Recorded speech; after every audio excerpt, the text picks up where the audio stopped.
Yeah, I have the best idea ever for you to go on a date with yourself. Yeah, you're not going to a matinee, kiddo. You're going to the cemetery.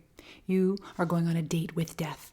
And it's because it's going to wake you up to this one life you get to live. I don't know. You may actually get more lives. We don't know. But all we know is that this life is a ticking fucking time bomb. Yeah. Okay, so here's how this is going to work. Look up a cool cemetery in your area. Don't go to a shitty one. Go to a really pretty one. That's the first rule. Where we are in Palm Springs, there's a pretty great cemetery because someone famous is buried there. Here's an interlude. Hey, so I'm here where Frank Sinatra is buried. And the flag there, that's Frankie. Let's go take a look.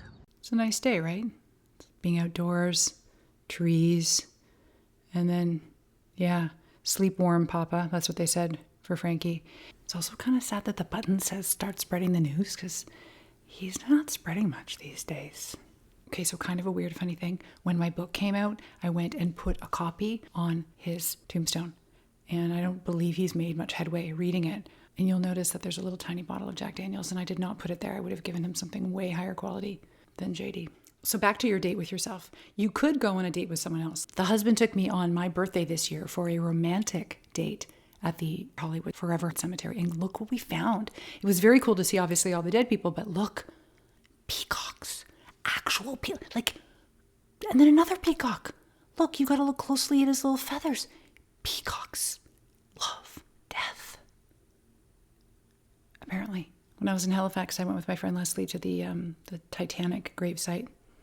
And then, okay, we were just away in Burgundy, France, in this tiny little village.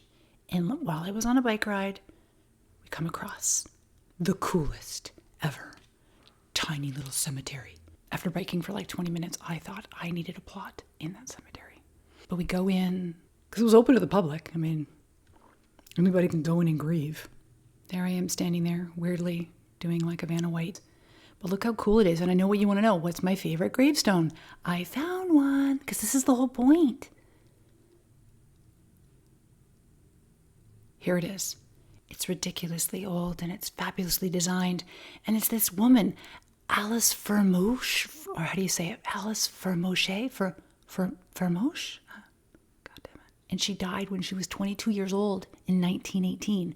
This is the point of going to cemeteries. It's not just to look at cool old stones. It's to reflect and say, what was I doing at that age? When I was 22, I was still working at Red Lobster. It was actually a pretty good year. And look on her tombstone, the word regrets. Guys, it was so cool. Okay, I want you to brace yourself for story time now. I'm going to read you an excerpt from my book, You Only Die Once, How to Make It to the End with No Regrets. Pull up a drink for story time. Obviously, you know that my drink is spiked. Okay, so in A Date with Death, I do talk about going to a cemetery by yourself. And here's what I encourage you to do. Okay? Listen, don't go anywhere. While walking through a cemetery, look at the gravestones. Imagine the lives of the people that walked the same earth as you. Like Alice, our friend, 22 years old. What was going on for her? I tried looking her up online, by the way, and I couldn't find anything. I was so mad. Zero in on a particular tombstone. Notice the name, date of birth, and death, and any other engravings. Did that.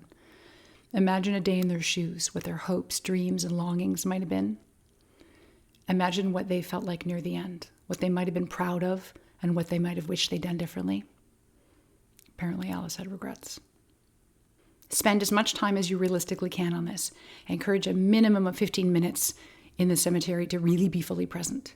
And then what was it like being in the cemetery? What were you thinking of, trying not to think of or notice? What other observations occurred to you on your little field trip? The point of this is to contemplate. We're all going the way of the wind. I don't know why they call it that. It should be the way of the ground, whatever.